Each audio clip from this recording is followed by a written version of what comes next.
آداب ناظرین، روز نیوز میں آپ کا خیر مقدم ہے۔ میں ہوں آپ کا میزبان مسعود احمد۔ آئیے جلدی سے دیکھتے ہیں آج کی سپیڈ روز نیوز۔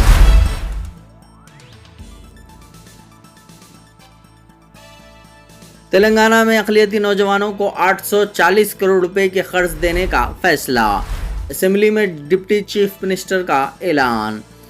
تلنگانہ حکومت نے اقلیتوں کی فلاح و بہبود کو اپنی ترجیحات میں شامل کرتے ہوئے کئی اہم اقدامات کا اعلان کیا ہے۔ ڈپٹی چیف منسٹر نے اپنی بجٹ تقریر میں کہا ہے کہ حکومت کی جانب سے تعمیر کیے جانے والے ینگ انڈیا رہائشی اسکولز میں اقلیتی رہائشی اسکول بھی شامل کیے جائیں گے۔ اس اقدام کے ذریعے اقلیتی طلباء کو دیگر طلباء کے ساتھ معیاری تعلیم حاصل کرنے کا موقع فراہم کیا جائے گا۔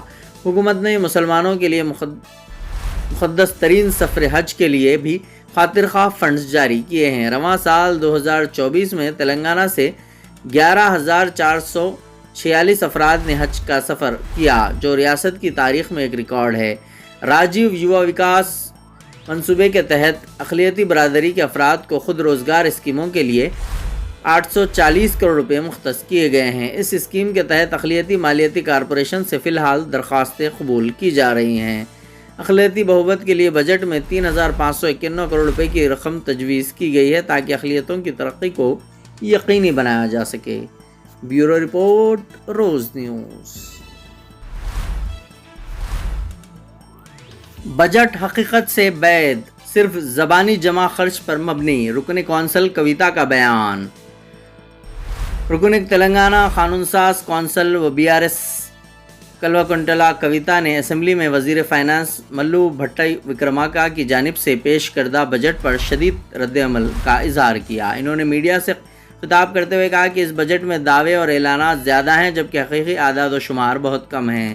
بجٹ میں صرف زبانی جمع خرچ پر توجہ دی گئی ہے اور عوام کو حقیقت سے دور رکھنے کی کوشش کی گئی ہے۔ کویتا نے نشاندہی کی کہ بجٹ بک میں حکومت نے خود اس مالی سال میں ادا کردہ قرضوں کی تفصیلات پیش کی ہیں، جن کے مطابق حکومت نے صرف 30,000 کروڑ روپے خرچات کی ادائیگی کے لیے خرچ کیے ہیں، لیکن اسمبلی میں وزیر اعلیٰ نے دعویٰ کیا کہ ریاست نے 1,40,000 کروڑ روپے صرف خرچات کی ادائیگی کے لیے ادا کیے ہیں، جبکہ بجٹ دستاویزات میں ایسی کوئی تفصیل نہیں ملتی۔ یہ واضح طور پر ایک غلط بیانی ہے جس سے عوام کو گمراہ کرنے کی کوشش کی جا رہی ہے۔ رکن کونسل کویتا نے کہا ہے کہ کانگریس حکومت بار بار یہ الزام لگا رہی ہے کہ KCR نے تلنگانہ کو بھاری قرضوں کے بوجھ تلے دبا دیا، جبکہ حقیقت خود ان کی پیش کردہ بجٹ کتاب میں درج ہے۔ بجٹ میں واضح طور پر بتایا گیا ہے کہ ریاست کے قیام سے لے کر اب تک حکومت کا مجموعی خرچ 4,37,000 کروڑ روپے ہے، لیکن حکومت مسلسل جھوٹا پروپیگنڈا کرتی آ رہی ہے کہ KCR حکومت نے 7.5 لاکھ کروڑ کا قرض لیا تھا۔ انہوں نے کہا کہ وزیر اعلیٰ نے اسمبلی میں اعتراف کیا کہ موجودہ حکومت نے 1,58,000 کروڑ روپے کا قرض خود لیا ہے، جو کہ اس 4,37,000 کروڑ کے کل قرض میں شامل ہے۔ اس کا مطلب یہ ہے کہ KCR حکومت پر لگائے جانے والے قرضوں کے الزامات سراسر بے بنیاد ہیں اور حکومت اپنی ہی باتوں میں الجھ کر رہ گئی ہے۔ BRS لیڈر کویتا نے کہا کہ حکومت کے پیش کردہ بجٹ میں خود ان کی غلط بیانی اور تضادات بے نقاب ہو چکے ہیں۔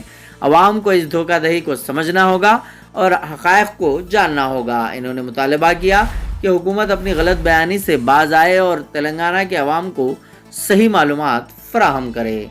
بیورو رپورٹ، روز نیوز۔ آج کی سپیڈ روز نیوز میں بس اتنا ہی، ملتے ہیں اگلی نیوز میں۔